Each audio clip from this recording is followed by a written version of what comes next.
In the last part of the series, part 65, we spoke about the difference between the Jesus of the Quran and the Jesus, Yahshua, of the Bible.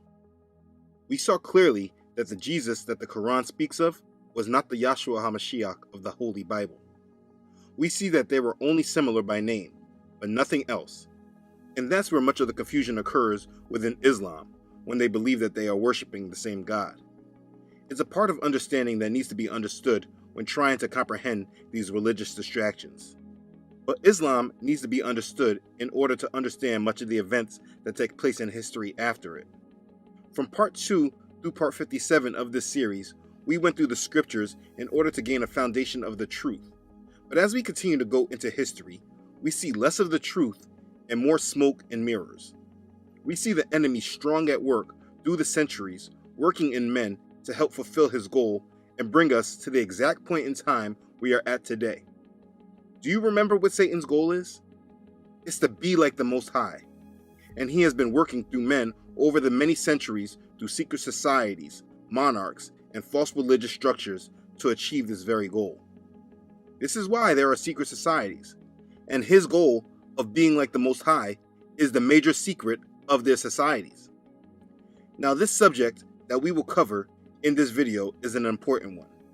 It took a while to make this video, because initially my plan was to go into explaining Mormonism and Jehovah's Witnesses, but the Father stopped me in the middle and showed me that I was rushing, and other things needed to be exposed and brought to the light first. There are so many people today that talk about the Illuminati, the New World Order, the sellouts, and the global elite. And that's a good thing, because it shows that many are waking up. But the truth is, it is hard to understand this matrix by just understanding the present day, or even the last 100 to 150 years. In order to have a solid grasp on all of these conspiracies and understand the plans and devices of the wicked, we have to go further back in history. These plans to establish Satan as the God worshipped by all, for him to try to realize his goal of being like the Most High, they did not just come about in the last couple of centuries. This New World Order has been orchestrated in secret over many centuries through many groups, organizations, monarchs, and families. We are just at the climax of all those plots and schemes. The thing is that you cannot have a solid grasp on these plots and schemes without going back in history to the many holders of these secrets and plots. A good place to start is with the Knights Templar. Have you heard of them? Maybe or maybe not, but much of the wicked influence of today can be traced directly back to the Templars and the groups surrounding and intertwined with them. But many of us do not know much about them. We should though, so I'm going to try to break them down to you.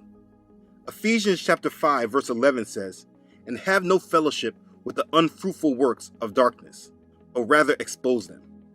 So I'm going to do just that right now. Let's begin.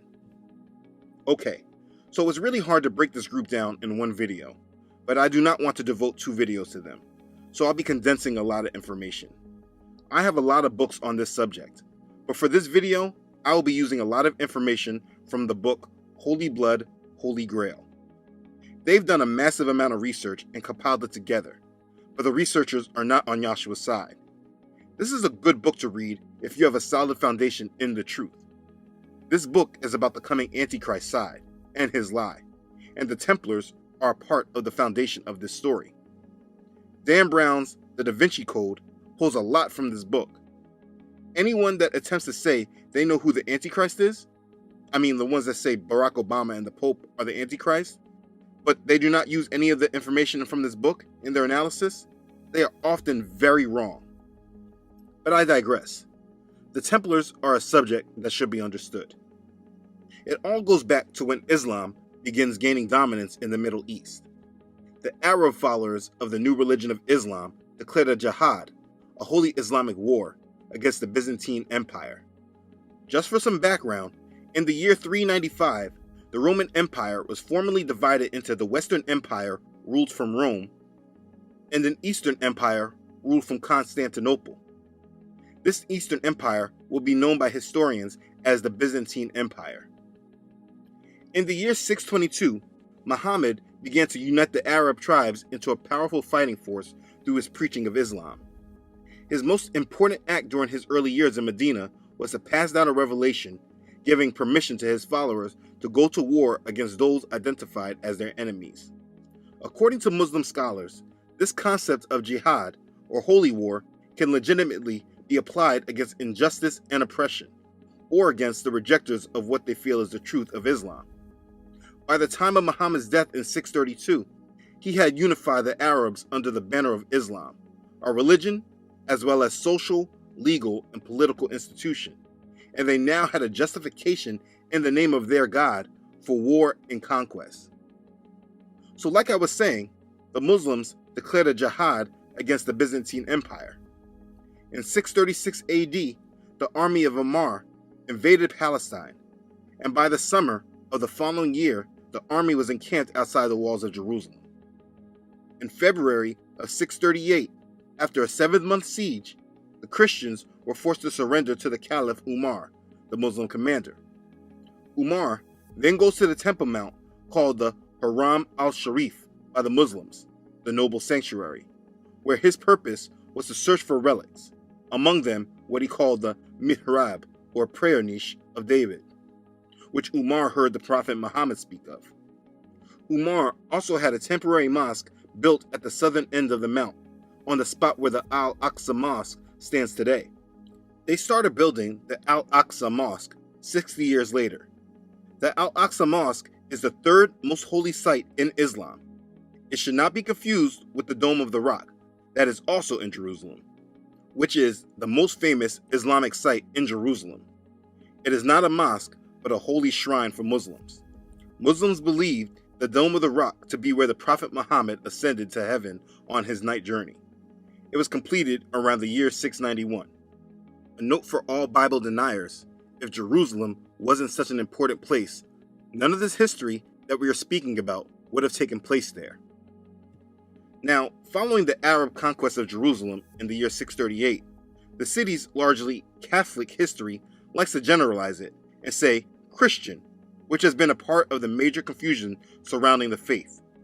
Anyways, the Catholic population enjoyed a long period of good relations with the Muslims, but by the 10th century, the Muslims had become more aggressive. Starting in the year 1004, the Fatimid Caliph al-Hakim, who ruled over Egypt, North Africa, Palestine, and southern Syria, launched a campaign of anti-Christian fanaticism. By 1014, over 30,000 churches had been destroyed, and many Catholics were forced to convert to Islam. But the critical turning point in Western attitudes towards the Muslims came in 1009. This is when al-Hakim ordered for the complete destruction of the Church of the Holy Sepulchre. After al-Hakim died, his successor allowed the Byzantine emperor to rebuild the church, and Catholics again started to make their trips to Jerusalem. But the rise of the Muslims was too much for the Roman Catholic Church. In the year 1095, Pope Urban convened the Council of Clermont in central France. He told listeners that the Muslims were advancing into the heart of Christian lands, mistreating the population and desecrating their shrines and churches. He told them that the emperor of the Byzantine Empire had called for help, and it was the duty of the West to respond. He emphasized the special holiness of Jerusalem and told how pilgrims had suffered on their journeys there. He then made a great appeal to let the West go and rescue the East.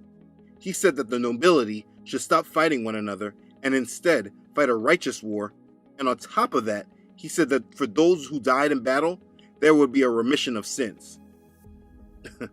Let me just say that this is ridiculous, and exactly a big reason of how and why the truth in Yahshua is condemned by the world. Because man has placed themselves as authority, then condones war, then feels that they can forgive soldiers for the war they contributed in if they die. It's ultimate control. Anyways, this was the start of the First Crusade. You've heard of the First Crusade. This is a subject that is not taught much in our school history class. In the year 1099, the Crusaders, which consisted of about 1,200 knights. Now, this was not the Knights Templar. They did not exist yet in this crusade. The Templars fought in the second. But yeah, 1,200 knights and 15,000 men took back Jerusalem. And after this condensed history, this is where we begin to meet the Knights Templar. The formation of the Templars is said to start from the insecurity on the roads where there was murder, rape, enslavement, and robbery of unarmed pilgrims to Jerusalem. A group of 9 French knights had proposed to the Patriarch of Jerusalem at the time, and King Baldwin II, that for the salvation of their souls, they would form a community or withdraw to a life in a monastery. But Baldwin persuaded them to save their souls by protecting pilgrims on the road, and they should take a vow of poverty, chastity, and obedience. On Christmas Day of the year 1118, those 9 knights took their vows before the Patriarch in the Church of the Holy Sepulchre, calling themselves in Latin the Pauperes Conaton Christi, the poor fellow soldiers of Christ. Their declared objective was, as far as their strength permitted, they should keep the roads and highways safe, with a special regard for the protection of pilgrims. King Baldwin II gave the Al-Aqsa Mosque to the poor fellow soldiers, and they made it their headquarters. But here's the deal. First off, there is no record of them actually defending the pilgrims on the road, and King Baldwin did have a royal historian under his command. His name was Fulk de Schatz, but there is no record of the Templars' early activities in his 50 years of writing. In fact, there is only one writer about the beginning of the Templars, and that's Guillaume of Tyre. He wrote about them sometime in 1175 and 1185, so he was not a first-hand witness of their beginnings, but he is the only source we can gain info about their beginnings. He writes that in their first 9 years, they did not allow new membership. It was just the 9 of them. And it of course becomes suspicious when you try to understand how only 9 knights could protect all the roads for the traveling pilgrims and not recruit members to assist them. This beginning history makes no sense, and not much is known. The main rumor is that during those 9 years, they found something under Solomon's temple. Many people claim it was the Ark of the Covenant or the Holy Grail, but no one knows for sure. Whatever it was said to give them enormous power, only second to the Pope, and they were known as Templars because of them working at Solomon's temple. Within a decade from their beginning, the Templars' fame seemed to have spread back to Europe. By 1128, a tract praising their virtues and qualities was issued by Saint Bernard. Saint Bernard at the time was the chief spokesman of the Christian world. He said, in praise of the new knighthood, he declares the Templars to be the epitome and apotheosis of Christian values. By 1127, most of the 9 knights returned to Europe from Jerusalem. In January of 1128, a church council was convened at Troyes, and at this council, the Templars were officially recognized and incorporated as a religious military order. Hugues de Payens was given the title of Grand Master. He and his subordinates were to be warrior monks, soldier mystics, a militia of Christ, Christ's soldiers. The Templars were sworn to poverty, chastity, and obedience. They were obliged to cut their hair, but forbidden to cut their beards, and that distinguished themselves during a time when most men were clean-shaven. All members of the order were required to wear habits of surcoats and cloaks, and these soon evolved into the distinctive white clothing for which the Templars became famous for. Their behavior on the battlefield was strictly controlled too. For example, if one were captured, Templars were not allowed to ask for mercy or to ransom themselves. They were compelled to fight to the death. They were not permitted to retreat from battle unless the odds against them exceeded 3-1. In the year 1139, a papal bull was issued by Pope Innocent II. According to this bull, the Templars owned allegiance to no secular or ecclesiastical power other than the Pope himself. In other words, they were made totally independent of all kings, princes, and of all interference from both political and religious authorities. They had become a law unto themselves, an autonomous international empire, only to answer to the Pope, as I once said. Throughout Europe, younger sons of noble families flocked to enroll in the order's ranks, and vast donations in money, goods, and land were made from every quarter of the Christian world. Hugues de Payens, the first Grand Master of the Templars, donated his own properties, and all new recruits were obliged to do likewise. On admission to the order, a man was compelled to sign over all his possessions. Within a mere 12 months of the Council of Troyes, the order held substantial estates in France, England, Scotland, Flanders, Spain, and Portugal. Within another decade, it also held territory in Italy, Austria, Germany, Hungary, the Holy Land, and points east. Although individual knights were bound to their vow of poverty, this did not prevent the order from amassing wealth and on an unprecedented scale. All gifts were welcomed. At the same time, the order was forbidden to dispose of anything, not even to ransom its leaders. The temple received in abundance, but as a matter of strict policy, it never gave. During the next 100 years, the Templars became a power with international influence. They were constantly engaged in high-level diplomacy among nobles and monarchs throughout the Western world and the Holy Land. Close links were forged with the Muslim world as well, like with the Assassins, their Muslim counterpart. The Assassins are actually claimed to be started by the Templars as well. The Templars' interests extended beyond war, diplomacy, and political intrigue, though. In effect, they created and established the institution of modern banking we know today. By lending vast sums to destitute monarchs, they became the bankers for every throne in Europe, and for certain Muslim potentates as well. With their network of common houses throughout Europe and the Middle East, they also organized, at modest interest rates, the safe and efficient transfer of money for merchant traders, a class that became increasingly dependent upon them. Money deposited in one city, for example, could be claimed and withdrawn in another city by means of promissory notes inscribed in intricate codes. The Templars thus became the primary money changers of the age, and the Paris common houses of the Templars became the center of European finance.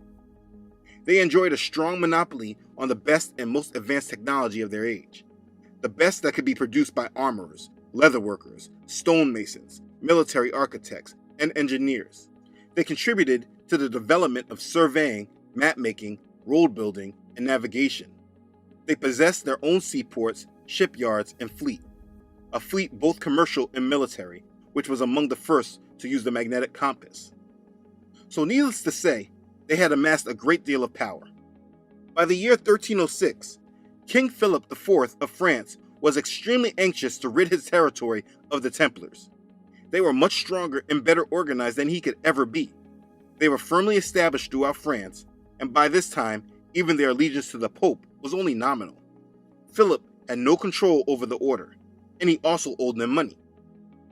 Philip first had to enlist the cooperation of the Pope, who the Templars owed allegiance and obedience. Between 1303 and 1305, the French king and his ministers engineered the kidnapping and death of one pope, Pope Boniface VIII, and quite possibly the murder by poison of another, Pope Benedict XI. Then, in 1305, Philip managed to secure the election of his own candidate, the Archbishop of Bordeaux, to the vacant papal throne. The new pontiff took the name Pope Clement V. Indebted as he was to Philip's influence, he could hardly refuse the king's demands, and these demands included the eventual suppression of the Knights Templar. Philip planned his moves carefully. A list of charges was compiled, partly from the king's spies who had infiltrated the order, partly from the voluntary confession of alleged renegade Templar. He issued and sealed secret orders to his stewards throughout the country. These orders were to be opened everywhere simultaneously and implemented at once. At dawn, on Friday, October the 13th, the year 1307, all Templars in France were to be seized and placed under arrest by the king's men, their common houses placed under royal sequestration, their goods were confiscated. And this is where we get the famous Friday the 13th from. Whether the Templars were warned in advance or whether they deduced what was in the wind, certain precautions were definitely taken. The knights who were captured seemed to have submit passively, as if they were under instruction to do so. There is persuasive evidence of some sort of organized flight by a particular group of knights, virtually all of whom were in some way connected with the order's treasurer. So it's not surprising that the treasure of the temple, together with almost all his documents and records, should have disappeared. Now, the Templars were said to be devil worshippers. They worshipped an idol called the Baphomet.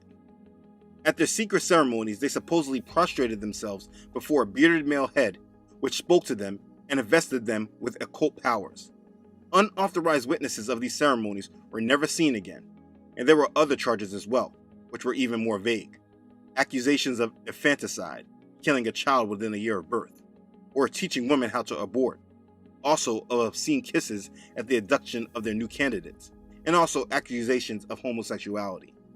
Their biggest accusation was that these Christian knights ritually denied Christ, and they trampled and spit on the cross. In the year 1312, the Templars were officially dissolved. In March 1314, Jacques de Molay, the Grand Master, was burned to death over a slow fire. With his execution along with others, the Templars apparently vanished from the stage of history. But the order did not cease to exist given the number of knights who escaped, who remained at large, or who were even acquitted. The papal bulls that King Philip sent, dissolving the order, was never proclaimed in Scotland, and therefore the order was never technically dissolved in Scotland. Many English and French Templars found a Scottish refuge. This is important to know. In Portugal, the order was cleared by an inquiry and simply modified its names, becoming the Knights of Christ. Ships of the Knights of Christ sailed under the familiar red patty cross, and it was under the same cross that Christopher Columbus's 3 caravels crossed the Atlantic to the New World. Columbus himself was married to the daughter of a former Knight of Christ and had access to his father-in-law's charts and diaries. Interesting, right?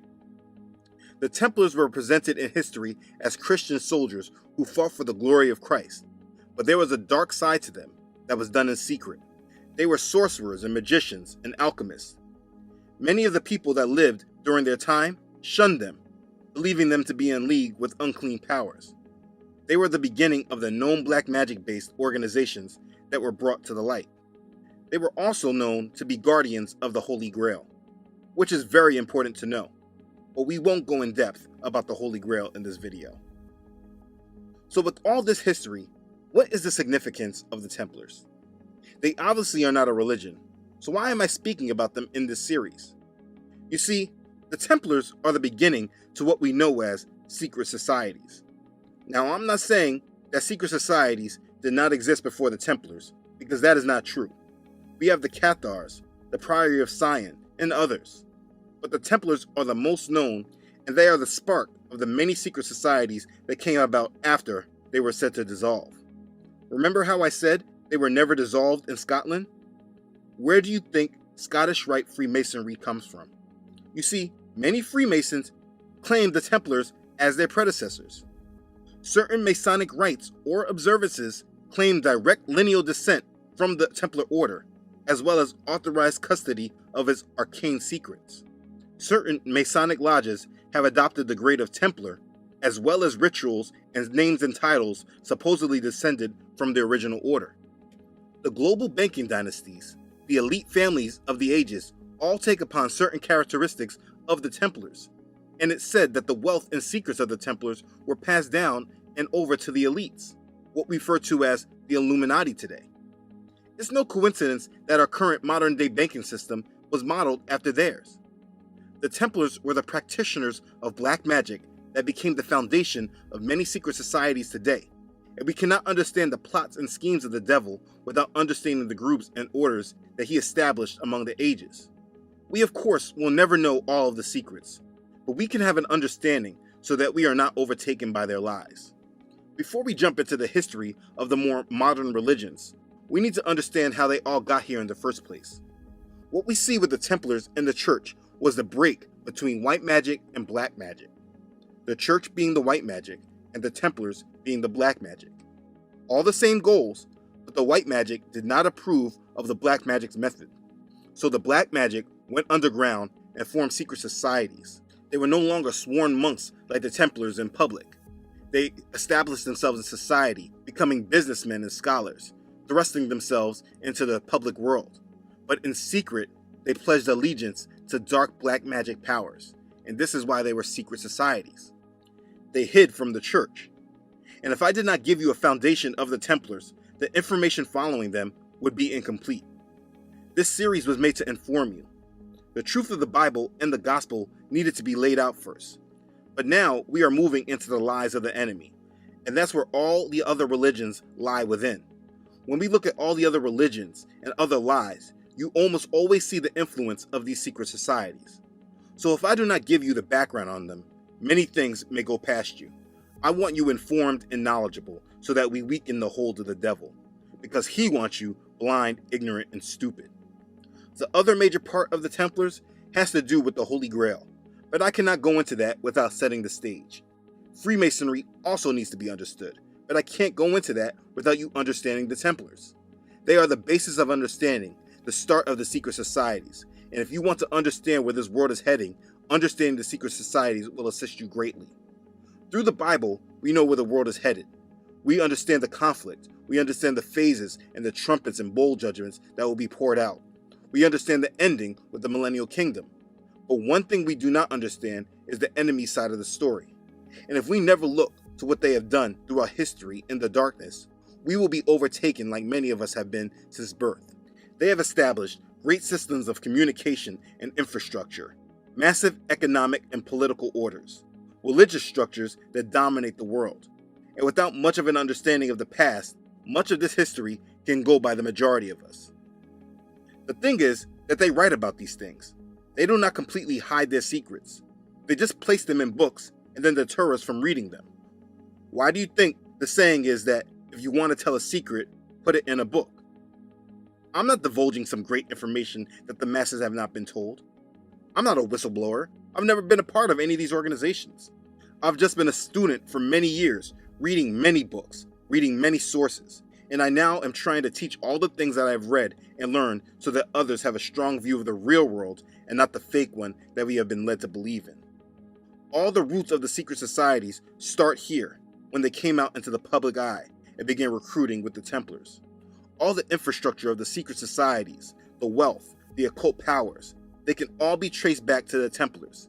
And the thing is that many of us probably never even heard of them, or what we have heard is not more than their names. As we rush towards these end times, we are entering their world that they have been creating in the dark. We cannot escape it, but knowledge and understanding will keep our hearts and our minds protected from lies and schemes. And that's the purpose of the History of Religion series. Knowledge is power, and I hope that from this part in the series, many people have been given more power. Be blessed. Okay, thanks again for watching. If this has blessed you, please make sure to like this and share it. If you have not already done so, please make sure to subscribe to this channel. Elohim willing, I upload every Friday. Don't forget to follow this ministry on Facebook and Instagram. I want to thank everyone for all their support through this series, and I appreciate the prayers and support. All the messages of love and understanding were overwhelming, and they truly blessed me. As always, I want to thank all those who donate to this channel. Your donations are a sincere blessing to me. I'm extremely appreciative of your love, offerings, and support. Okay, everyone. Thanks again for watching. I love you all.